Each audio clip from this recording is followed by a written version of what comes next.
Mabuhay Pilipinas! Maligayang pagbabalik dito sa aking channel, pero kung bago ka lang, pasuyo ng like and subscribe. Salamat agad. Ngayong araw ng Lunes, March 4, 2024, mga kababayan, dalawang weather system pa rin po ang siyang nakakaapekto dito sa ating bansa. Nariyan pa rin po ang epekto ng northeast monsoon o hanging amihan sa extreme northern Luzon na nagdadala po ng maulap na kalangitan. Sa madaling araw ay malamig po. Samantalang asahan po natin sa natitirang bahagi ng ating bansa dito po sa ilang parte ng Luzon, Visayas at Mindanao. Easterlies po ang nakakaapekto. Ito po yung mainit na hangin mula sa dagat Pasipiko, kaya asahan po ang pagkakaroon ng maalinsangang panahon lalo na po pagdating ng tanghali.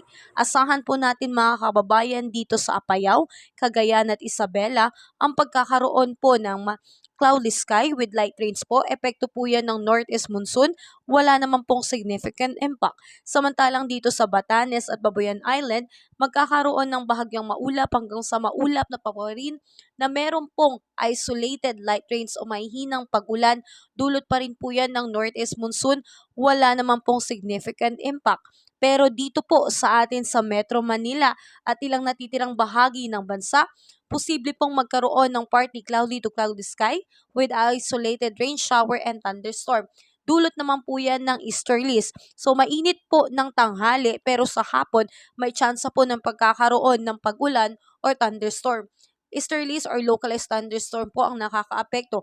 Dahil dyan, posible pong magkaroon ng flash flood and landslide lalo na po sa mga prone area. Kaya tayo po ay mag-antabay at tayo po ay mag-obserba sa ating paligid at laging maging handa. Samantalang asahan po natin mga kababayan dito sa may Visayas kasama ang Palawan, Kalayaan Island, at Occidental Mindoro, makakaranas ng bahagyang maulap hanggang sa maulap na papawirin na meron pong pulo-pulong pag-ulan, pagkulog at kidlat.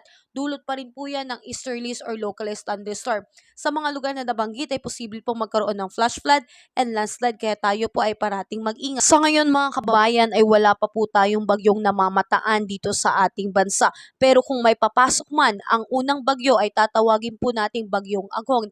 Hindi po natin alam kung gaano ito kalakas o mahina nga ba, pero patuloy po tayong palaging maging updated upang mapaghandaan natin kung ito pang bagyo na to ay talagang hahagupit sa ating bansa. Muli, maraming salamat sa iyong pagsubaybay at puling pagbabalik sa aking channel. Ingat and have a safe Monday po sa lahat.